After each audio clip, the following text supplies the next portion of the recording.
the golden barley.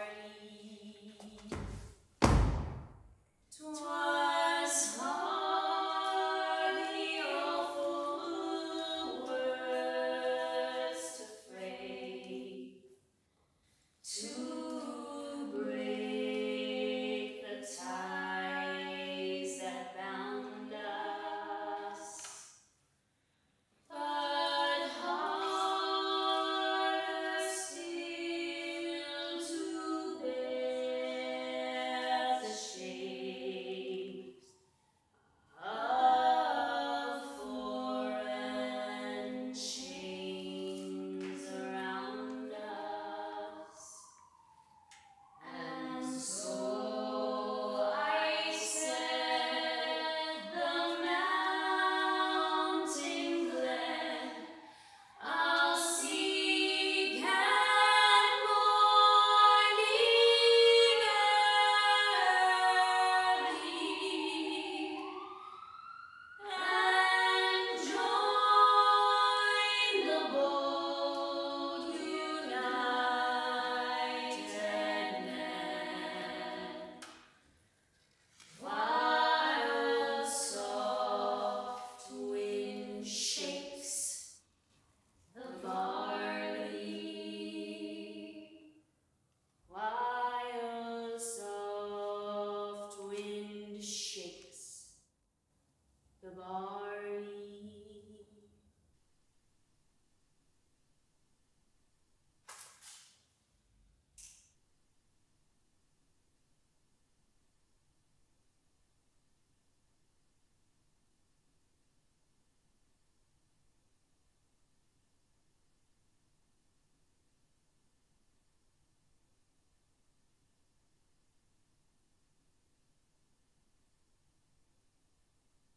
I wonder, might she have come with me to New York if I'd asked her? If things had turned out different? And I know it's daft, but sometimes I ask her now, in my head, in my dreams, the way that I know that I should have, if I'd had the courage. There were days before I left Slane that I thought that I saw her, was sure that I saw her, through the window of Mackin's, or on that turn to her house on the road. It was always just a glimpse, a notion, not the full picture. It had been just a hint of Josie. The bend of her elbow, the tilt of her head, the swirl of her feet.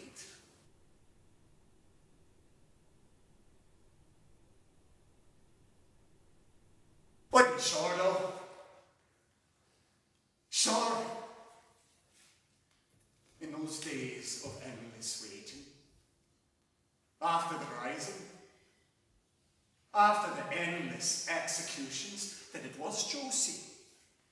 It had to be Josie. Before she'd vanish again on me, blown away on the wind.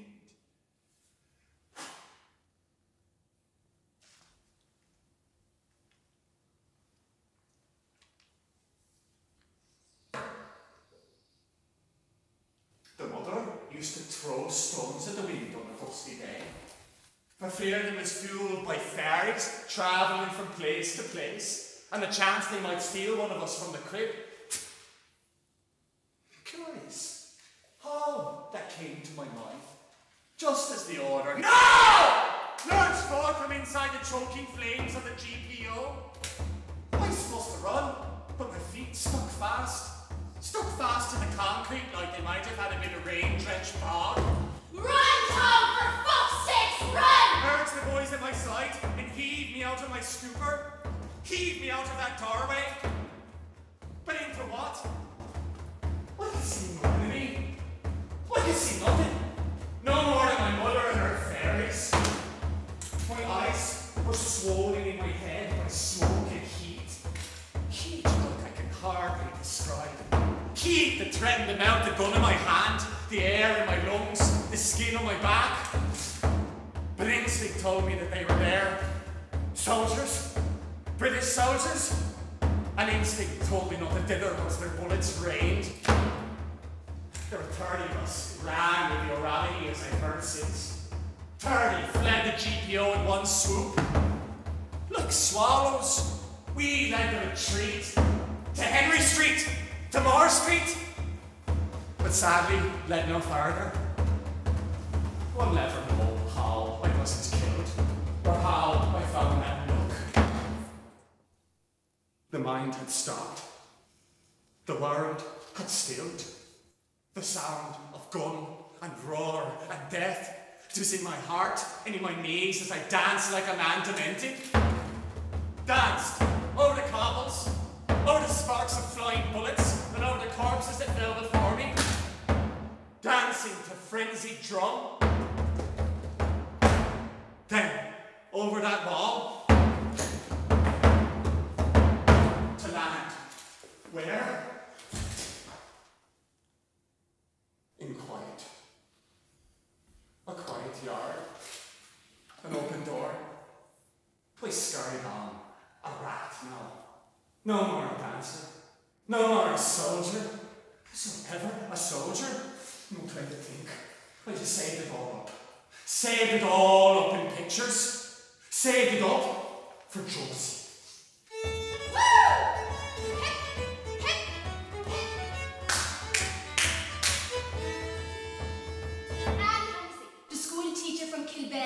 Came to the Healy house to teach step dancing classes of a Sunday evening. She came over on her bicycle, a sinful way for any woman to travel, according to the priest, but Annie Hennessy paid no heed. Me, Tom Farrell, and Mike Lowry were let go to the classes. Mrs. Healy had no children of her own, you see, and she loved Mikey on account of his writing poems. She was a grand woman, Mrs. Healy, but no dancer. I'm telling you, there were some Sundays I could barely look at her for laughing at her leaping and general melee. She was too big, really, for the size of her little feet. And like a duck, you'd be afraid she might topple as she cracked ankles and looked across the floor. Mikey and Tom used to waddle in behind her, kicking their feet out and wagging their arses in mockery. Oh, I remember loving those evenings and the splendor of it all. I'm telling you, the Healy parlour was quite a sight to behold for Slane. She's the very best of everything, and quite the lady in the village, Mrs. Healy was. Friends with all the gentry around. But still she couldn't contain her screaming enthusiasm for Auntie's Gaelic, so she might have 20 of us up of a Sunday. And us all tapping and bounding about in circles to the screech of old Maguna's fiddle. Oh, I remember one night.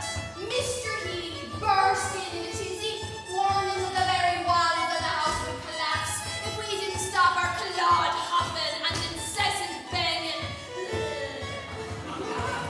God, it all seemed such fun in the beginning.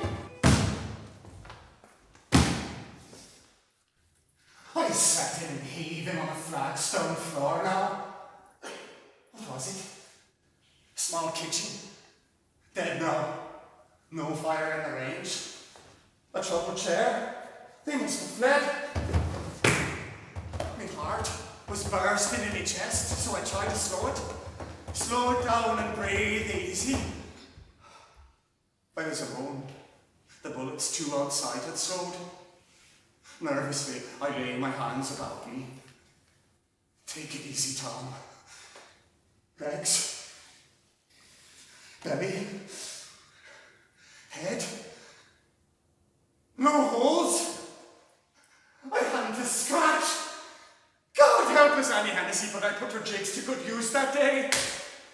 Afraid to stand for snipers, I dragged myself out into the hall and up the quiet stairs.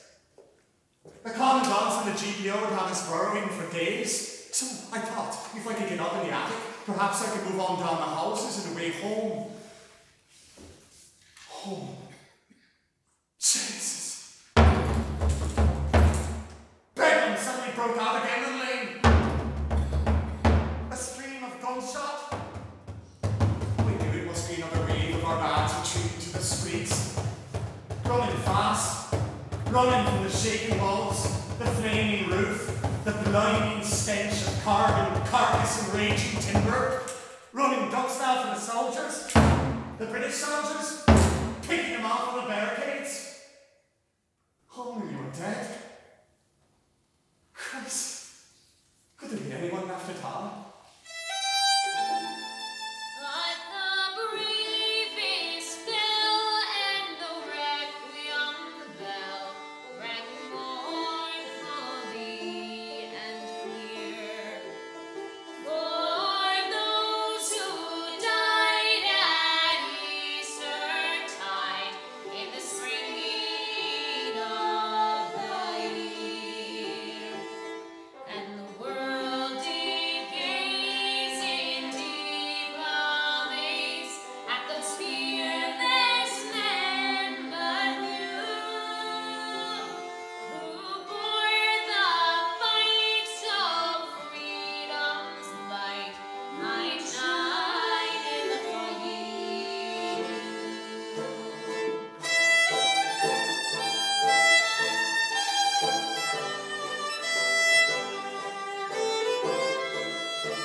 Not much to see. A chamber pot, abandoned trunk, discarded well-worn boots, some crates, a broken doll. Nothing to bar the way. Nothing like the stubborn granite to be clawed at in GPO with hammer and pick. Madmen dreaming. Dreaming of what? Escape. But what was there to escape to for desperate men? More hunger? More knockouts? Dead babies? Consumptive wives? The degradation of the docks? These were men look I'd never seen before. Their stories that none I'd ever heard before. Men poorer than the poor of the fields. Dirt poor. Dogged poor. Dangerous poor. Nothing to lose. Pure. The pure men of the citizen army. Should I let myself down into the landing? Was it safe? I listened, minute by minute. Nothing. Should I wait? Should I sleep? I hadn't slept in days. 5 days? Had it lasted 5 days? A week? There is no telling now. The world was altered. Nothing sharp. Not even time. Not even the sun. The revolving sun. I hadn't seen it in days. All I'd seen were faces. Their faces. Vivid faces. Scorched, then drenched. Smiling, screaming. Orders barked. No! A whirl of skirts. A whirl of skirts as women came through the smoke with tea and bandages. And some took up their guns and shot and killed and dug like the rest of us, telling any man that objected to read his precious proclamation. Equal rights and equal opportunity.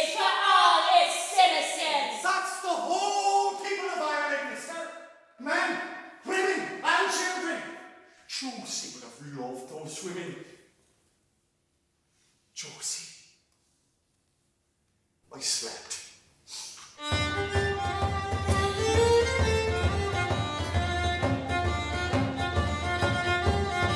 Not to be outdone by the Gaelic leaguers in Oldcastle, Mrs. Healy started her own drama group here in the village hall.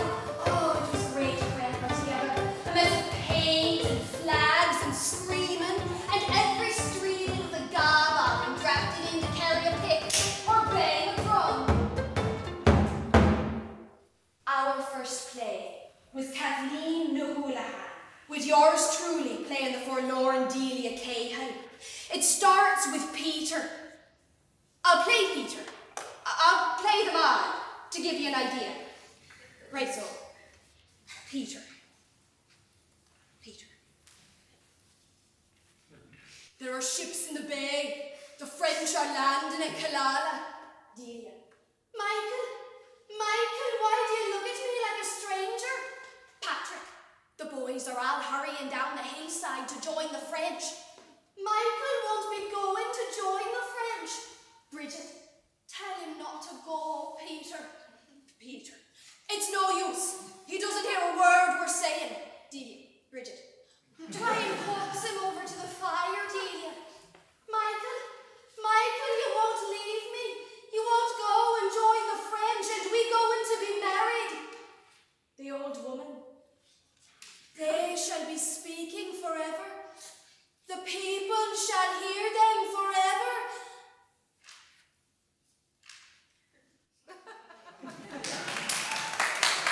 It wasn't much of a part, Delia. In fact, that's the best of it there. I just played for you. It wasn't much of an old play, if I'm honest. But everybody in the hall cheered, and you couldn't get a seat, and Mrs. Healy said I was a natural. Mikey was mad on Yates, but I'd have liked a bit more to say. And I don't know why it's always the lads get to go off and fight. I think they just write the best parts for themselves. Anyway, we move. A soldier, he leads a very fine life, and he's always blessed with a sweet little wife, and he pays all his debts without sorrow. Anyway, we moved into our new cottage in December of that same year, 1913, and it's a grand house altogether with an acre and right across the road from Mike Lowry. We got it just after Daddy died, and thank God for that, because there was room now for Grandad, who could help me keep an eye on the little ones with Mammy after work at Healy's farm. Not one of us had to be put into the industrial school, because I left my own studies and took a job at Mackin's, and between that and Mammy's shillings we could make do. Maguna was raging all the same. He told Grandad he'd his eye on me for teaching, and complained that he was losing all of his best scholars to become maids or miners or shop girls. But I loved the shop. I did. I loved it. All those smells. Ham. Bread. Oh, and roasted coffee beans. And the material in the drapers. Silk. Real silk. And soft wool. And taffeta. And all sorts I didn't know the name of, but loved to run my hand over if Mrs. Mackin needed assistance at that end of the shop. It was a busy enterprise, fierce busy, and Mr. Mackin was delighted with me because I caught on to everything quick. But best of all was where it was situated. Bang slap in the middle of the village where you could see everything. Sure, you could see every stranger or neighbour that came up the street. It was always easy to get a message to me, or for the little ones to come in for sweet after school. I'd see Mikey every morning, on his way to the copper mines where he found work. And then Tom would nod through the window as he walked with his father to the field with the cattle. I'd see Father Clavin heave up the hill on his bike, on his way to the afternoon tea and poetry readings at Healy's. Growing fat as a fool he was, on cake and Gaelic. And then Lord Dunsany or Headford in a splendid motor car. Or those recruitment men when they started. A scourge to the county they were, knocking on doors and tormenting all the young fellas to go off and join the army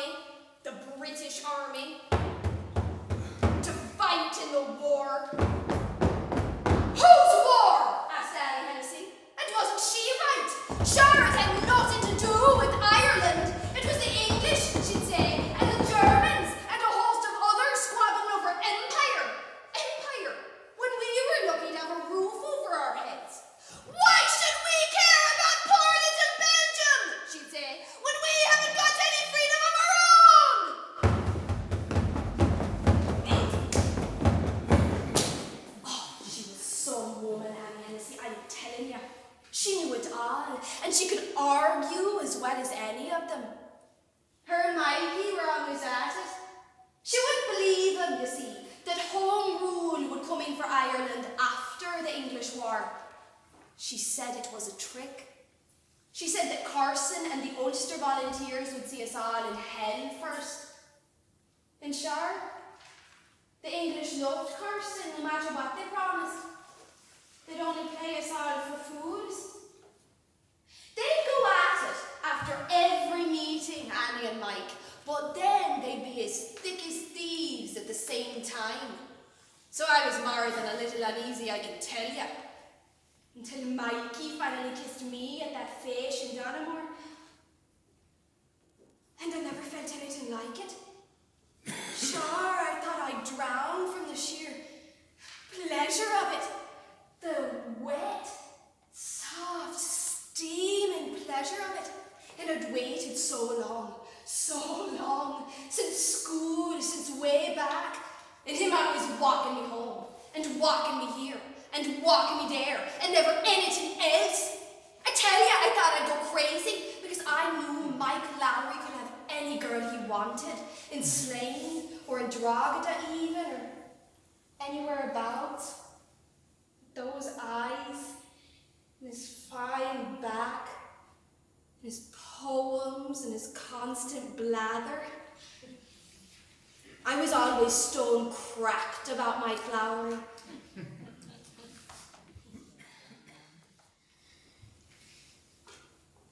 I fell in love with Josie Dunn when I was 6 years old. Though I knew I'd never have her. Josie Dunn sat at the top of our class. She was a raging beauty and a master of every task put before her. She could sing like an angel and calculated speed and knew as much about Finn McCummel as old McGunner with his book and his chalk. I knew every hair on her head and every twist in her face as she laughed, cried, taunted or danced as we made our way to school. Herself and Mike Lowry were the real stars, though. I was just pretending. Mike's pal. I got into Mrs. Healy's house because Mike asked me. I got into the drama group because Mike needed lads to paint the scenes. I got into the volunteer army because Mike founded our own group of hurley bandits here in Sweden. I got into all sorts without a thought, just to be close to Josie Dunn. Just to hear her pitch and plot with Mikey and the rest of them. The real dreamers. The real thinkers. The real rebels. When boyhood's fire was in my blood, I read of ancient freemen, of Greece and Rome who bravely stood, 300 men and 3 men. And then I prayed I yet might see our fetters rent in twain, and Ireland gold the province be, a nation once again. I wouldn't hear a word she said sometimes. Locked in the roll of her small pink tongue, round lips, a flash of a smile. The words were just meaningless words. It was the tilt of her head alone that would leave me spinning. Josie Dunn had a mole, dark as earth, just below her left ear. You wouldn't see it unless you knew her, because she followed her hair to conceal it. But I knew it, and I loved it. I'd watch it break free into the light sometimes, if she threw her head back to laugh or sing, or if she turned quickly to see who was coming. I imagined licking it, kissing it, stroking it, from the thatch of her head to the small of her back. That mole was mine. My door to Josie Dunn. Dark and abandoned. Only mine. A nation once again, a nation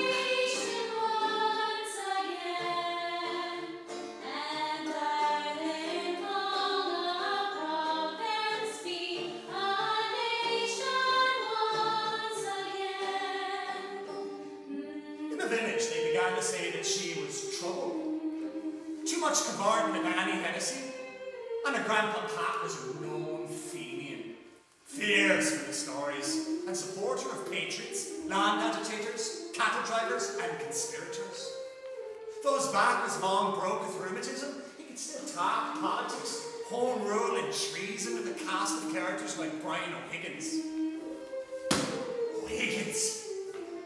A fanatical poet that cycled the length and breadth of Meath, knocking Irish into a dose of dunderheads, like myself, put before him by the Gaelic League. We fell foul on his teachings once a week, but stuck it out because Mrs. Healy would serve lemonade to anyone who could say their name in Irish. Thomas O'Fieran. Ferocious he was. So, you can imagine my surprise when I came across him on the rooftop of the GPO, still roaring! But a sight more dangerous now, with a gun in his hand.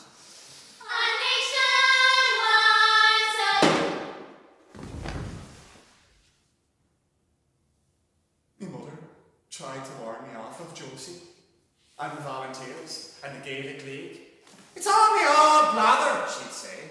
And what else is it? Isn't it the same Irish that beat into you? It was beaten out of us 20 years ago. Stay well away, Tom, and keep your eyes on New York. Your brother nearly has your passage saved. But I couldn't stay away. I dreamt one night I shot John Redmond. With your guns and drums and drums and guns, hooroo, hooroo. With your guns and drums and drums and guns, hooroo, hooroo. I aimed my rifle high and took the head off the leader of Ireland's parliamentary party, because he was the man who always seemed to get in my way. Annie Hennessy had long given up on Redmond because she said he wouldn't have women in the party. But Mikey thought he was God Almighty, and so did Mrs. Healy, Maguna, and the rest of them. Grandad, of course, was a different story. He was an IRB man, through and through. Grandad said the IRB were the boys with the brains, and they knew what it would really take to get home rule. You have to fight, he'd say, and fight on your own turf, not off in France or Egypt, for Christ's sake. Grandad ate the pamphlets and newspapers that Annie brought back from Dublin. The United Irishmen, the Citizens, even Ben the Heron. Grandad said that now was the time to strike. He could feel it in his waters. England's difficulty is Ireland's opportunity. And there are men and women, would you believe it? Not afraid to do it. Redmond only made him mad with his parliament and his promises and his asking Irishmen to go off and fight in an English war. Curse and an ass where they're going to make an Egypt out of Redmond. He'd say. They want fodder for their guns. So there'd be killings when him and Mikey got to talking. One night, I had to actually throw Mikey out of the house for fear Grandad would have a stroke. The two of them shouting and roaring the same worn arguments. But it all raged round, and raged round, and raged round in my head all the same, like squally rain. And I couldn't help but think there had to be something else, another way to live. Because you see, I had no trouble with the county council, or the volunteers, or the board of guardians, or the heads, or the IRB. Because I wasn't led. I was just a woman, just a girl. And yet I looked to my mother, my beautiful mother, fit enough all right to do the work of a man in the fields, fit enough to keep house and home together, to feed the lot of us, to teach us and keep us out of harm's way. And yet she had a say in nothing. My mother. Nobody asked her to vote for John Redmond or to throw him out. Nobody asked her what was right for Ireland, or Meath, or Slane, or her own front door. I saw my mother shed tears of useless grief for my father, tears of worry for me and my brothers, and tears heavier than the clay from sheer exhaustion. And yet she was expected. We were expected to bow our heads and say nothing, ask nothing.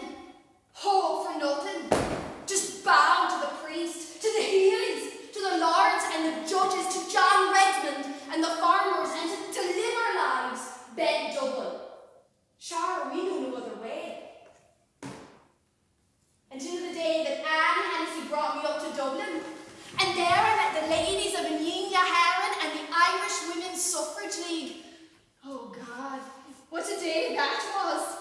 And all the ways to Dublin went la-di-da.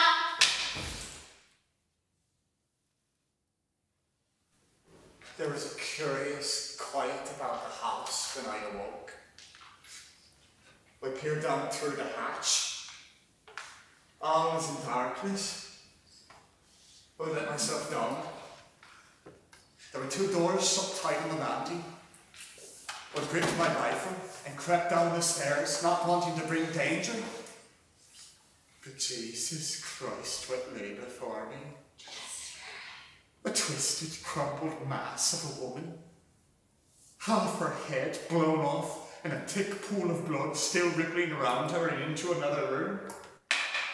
I heard the door click and swung round my rifle cocked, just in time to catch 2 bloodshot eyes dripping out of the doorway.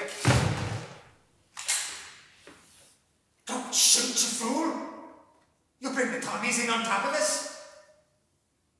They already shot up half the streets looking for yous.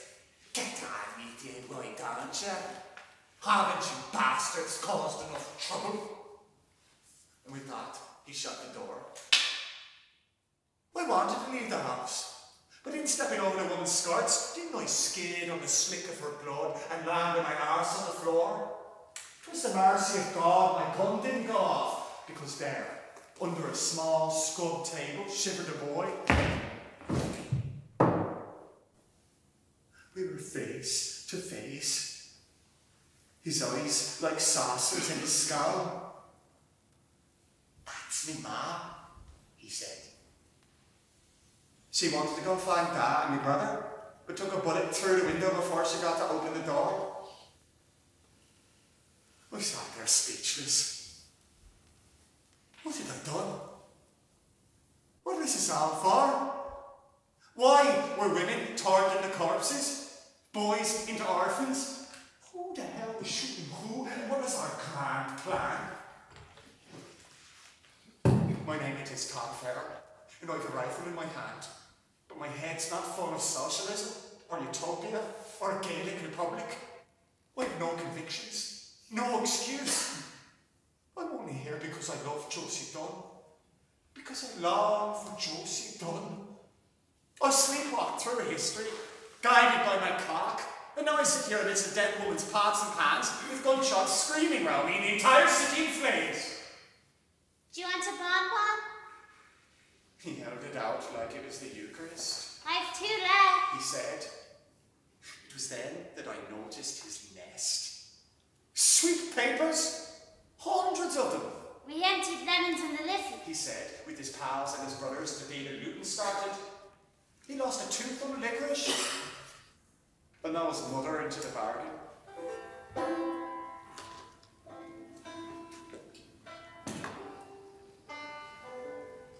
We found a bit of tablecloth in a table drawer and covered up her head. The house was divided into flats, he said, but only him and old Divis that I met upstairs were home. The others were lost somewhere out there in the mayhem. We could hardly make out his features through the tear-stained snot and grime, but I knew the look in his eyes. He'd be a citizen army boy if he was older. Hardship, hunger. They were no strangers. We shared biscuits and water from my knapsack and waited. For what? We didn't know. First, we had lunch on Grafton Street. And all the ways to Dublin went for la-di-da. At Bewley's Cafe, amidst all the grand shops and toffs and hats and bustle, we met 2 of Annie's friends, actresses, who worked sometimes at some place called the Abbey, but also with Elena Heron as teachers and campaigners for women's votes and better housing, children's treats and school meals, democratisation, the Irish language, and the Women's Workers' Union. I'd never heard talk like this before. It was another world, and just beginning. 1, 2, 3, 4, 5. 1, 2, 3, 4, 5. Annie and I took part in their anti-recruitment walking. Shh! We started off at the rotunda, out our leaflets to soldiers' sweethearts. The leaflets were written to remind them of their Irish patriotic duty and to have nothing to do with the British Army. We had to hide them in our muffs and distribute them quickly so as to get away before the soldiers saw their content. Helena, one of Annie's friends, warned me to be quick because the soldiers might take off their belts to try and beat us off the street. But what actually happened was that a policeman saw us and we had to take to our heels down Henry Street and Moore Street and away. The policeman couldn't catch us because of our heavy overcoats. I was thrilled and scared and astonished all at the same time. These women talked about Ireland. Ireland. Like it was a country all of its own. And women's votes. And women's jobs, and women's rights. And it made sense. It just made sense. That Ireland could be different. And Ireland could be decent. And Ireland could be a place where everyone had a meal and a job. And a home. We took the train home, pink with excitement, and told Tom Farrell all, because Tom collected us in his cart, and Tom laughed at our adventure, and Tom told us we were two great women. Tom Farrell never told you to be careful, or to be quiet, or to go easy, because I suppose Tom Farrell never thought so much of himself so as to be telling other people how to live their lives. Tom, he just never got rattled or restless like the rest of us.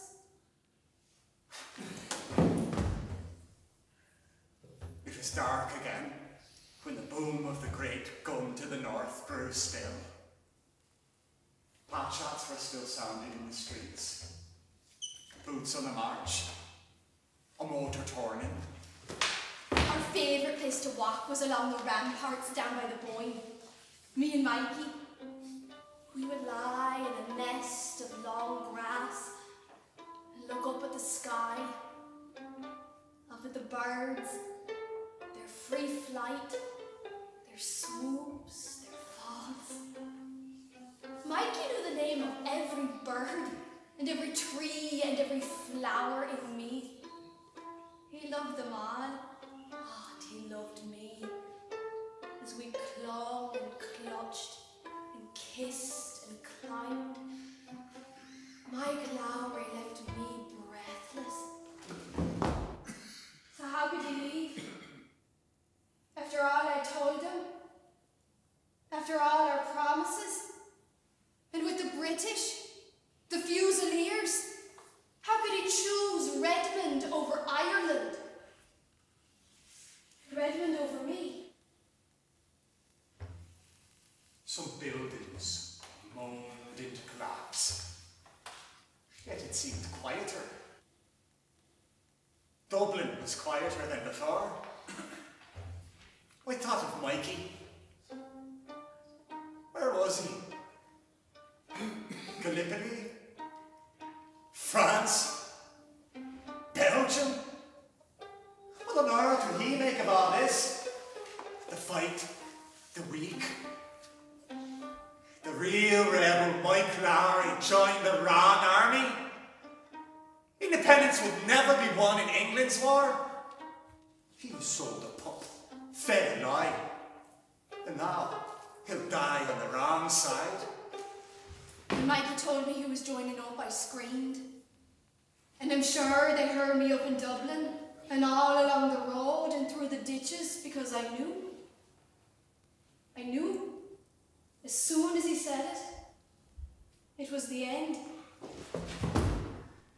At first light, I told my young friend I thought it was time to go.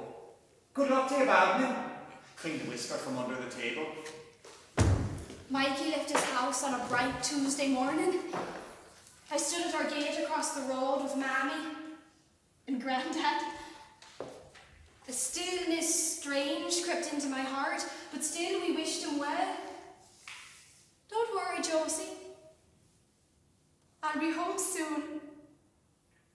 I love you.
I found the milk cart overturned in the lane with a dead man under it. So I tossed my rifle without a thought and donned his cap and turned the car toward Phibsborough. In half an hour, I was clear of the city. The ravaged, bleeding city, gap-toothed, smouldering and furious. The remnants of our green quilts still fluttered over the carnage. The Shawnee women and every ragtag from the tenement now took back their streets. They hurled abuse and kicks and sticks at the bewildered survivors of the rising. Sons of Erin, they are ridiculed now. Lambasted for upsetting king and country, for spitting in the face of the sacrifice of husbands, brothers and fathers up to their neck in the muck and killing of Flanders. I saw them marched away like ghosts, my comrades, scorched now, limping now, exhausted now, estranged, with heads down, tormented, scorned by the very people they fought to free. For soldier, he leads a very fine life. I stood in the shop, placing small green cards on every product we had that was Irish. It was a notion I got from the Dublin girls to promote Irish goods for Irish jobs, but Mr. Mackin was having none of it, as he stood there glaring at me, warning me not to be drawing attention to myself. I could feel the coughs again rattle up through me. Me head was swimming and me chest was sore. Mr. Mackin looked alarmed.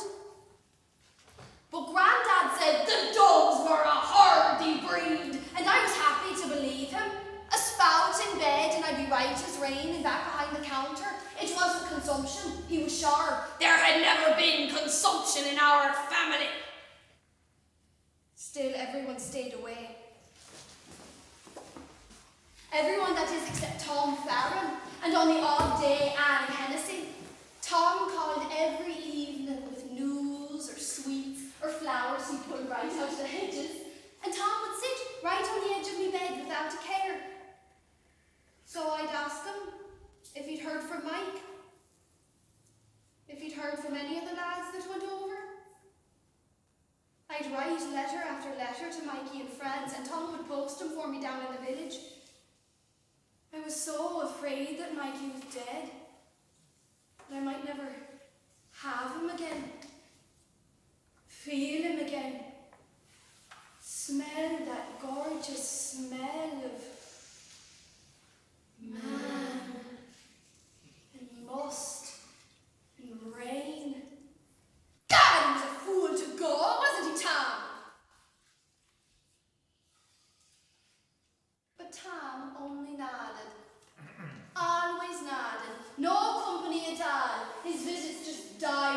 silence. There I saw lines of marching men in squadrons passing by. No pipe did hum, no barrel drum did sound its loud tattoo. I wanted to stop as soon as I saw them. The rebels. I wanted to take my place in their line. I wanted to feed once more on youth and courage and dreams. I wanted to run from my own confusion, from the emptiness of my killing. Because I never had their vision. Or Mikey's. Or Josie's. Blasted carcass seemed to shake the very walls. And there was blood in it. Scarlet on the sheets. Scarlet on my skin.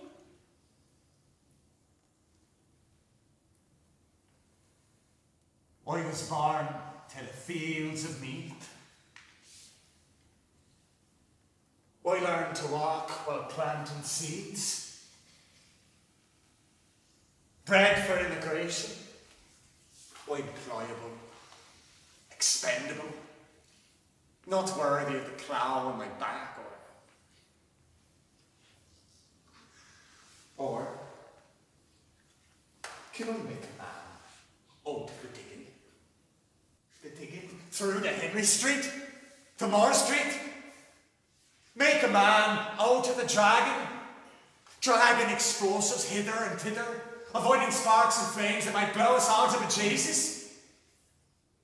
Can I make a man out of the singing, the shooting, the catching of a comrade as he fell to the shock of a bullet? Can I learn from men at all? From Margaret Stinneder, who said she'd as much right to plant a bomb as any man and was willing to die while trying? For Josie Cole, who still believes in the chance of a different world, different life for all and sundry, despite the creeping, choking death that steals out through her. Can I ever be worthy? Oh, then tell me, Sean O'Farrell, where the gathering is to be. At the old spot by the river, right well known to you and me. One more word for signal token, whistle up the marching tune. With a pike upon your shoulder by the rising of the moon. By the rising of the moon, by the rising of the moon.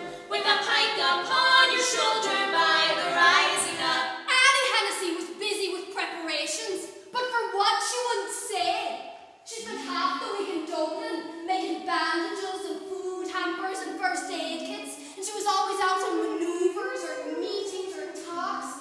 Oh, I wish to God that I was there, in the thick of it, because it's coming, I hear her whisper to Grandad. It's coming, and our boys are ready. Then I hear Mackin call with the basket. Ham and bread and all sorts. And a book of poems by Catherine Tynan. Oh, he's a kind man, Mr. Mackin. So it was hard for him to say what he had to say. But he couldn't have people thinking there was sickness in the shop. And he couldn't have me handling all of his apples and carrots and eggs. I was a fine girl. Yes, girl, said Mr. Mackin. And he no doubt but that I'd recover. But sure, he had to dig a business, and wasn't it shocking the way the war was dragging on? Dragging on? I could barely drag myself now from the bed to the little window. The effort seemed to steal the air. Oh, but it was so nice when I got there. So nice to taste the cool breeze coming from across the river. Or to see the wild sky. Our sky. and to imagine Mikey walking under it, on a battlefield somewhere, or in a trench. Because they say they live in trenches out there in France, in holes in the ground, and they shoot out into the air, into nothingness. The same way that people here will sometimes throw a stone into the wind.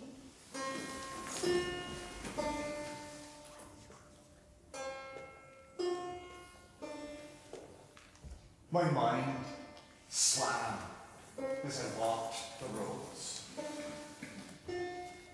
Walked the roads home to Josie. And the roads knew nothing of the GPO, or Balling's Mill, or the South Dublin Union. The roads just turned and twisted in the same gentle, generous flow through grasses, wildflower and crop. And the roads were silent. No echo of marching feet, or rosary bead, or collapsing granite. Annie burst in the door last Monday morning, her face crimson purple. It's on, Josie! It started.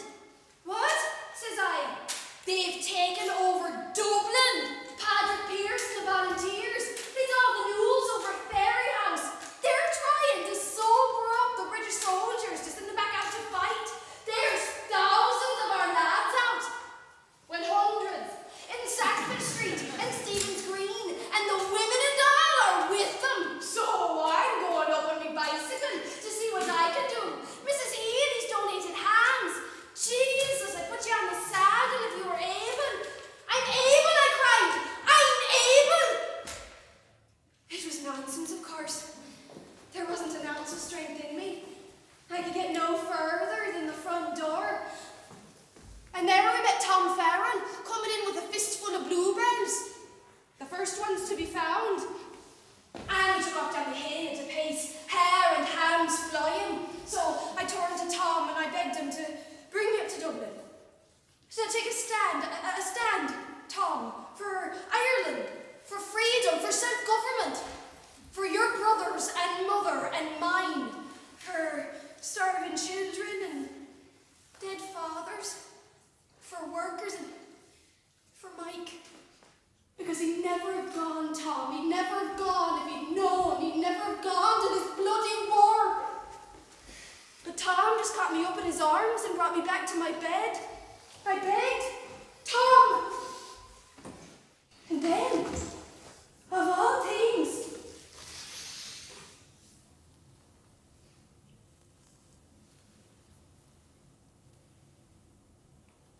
he kissed me. He kissed me full and forceful right on the mouth. Tom Farrow. All right, Josie. All right. And he was away up to Dublin. For Ireland. And for me. 1, 2, 3, 4, 5.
skirmish when I made it as far as Ashbourne. Police had been killed at a hold-up at Rathcross, but nothing more. No one asked me who I was or where I was going. No one seemed to mind the state of my clothes, the fright of my face, or the scorched mat of my hair. Their talk just turned to bullocks and calves and sheep like it's turned for generations. Jesus, I wondered, did it happen at all? I listened hard, I could hear it. All the way from Dublin and down over the Boyne. The boom, boom, boom of England's big gun. The one that blew Dublin to smithereens. Grandad said they sailed it in on the Liffey and now the entire city was burning. Finally, I could see it. The boy. You could see he was afraid now.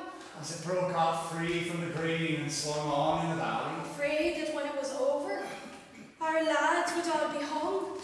If I listened hard, I could hear them. Through the grasses, all along the road. And Slane Castle, just as I left it. Different men now. Tom Farrell, Mike Lowry. Proud gates, strong and impregnable. Walking home. Like a mockery to me now, and all the dead of the week. If I listened hard, I could hear them. I looked down toward Josie's cottage. Pause at the top of the hill. When I collected all the pictures, all of the people in my mind, for I would tell her every thought, every moment, and every name. I yelled the first one out to the wind. Henry Coyle! We saw him drop from a bullet on Moore Street. Philip Clark! Husband, father, worker, born in the village of Slane. Margaret Kean! Citizen, suffragette, common man. We wore their names out to the heavens. Edward Innes, Gerald Kean, Francis Mackin. Then I sang them back to the heron. Margaret Naylor, Lewis Byrne, Patrick O'Connor. Then I fired them at the castle wall. Richard Murphy, Sean Owens, Michael Malone. As I walked home to where it all started, with dancing and harness and loving Josie Dunn, where it all blew in on the wind, on the wild sky. If I listened hard, I could hear them. Crying. And Mammy. I heard her call the doctor. I heard her call the priest. You were away, said my mother as I bent back into the cottage. I could see her hold tight to a milk jug for fear that it might drop to the floor. I was. Then you'll not have heard, will you? You'll not have heard about Josie Dunn.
I wonder,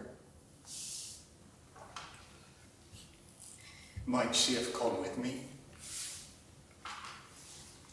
to New York if I'd asked her if things had turned out different?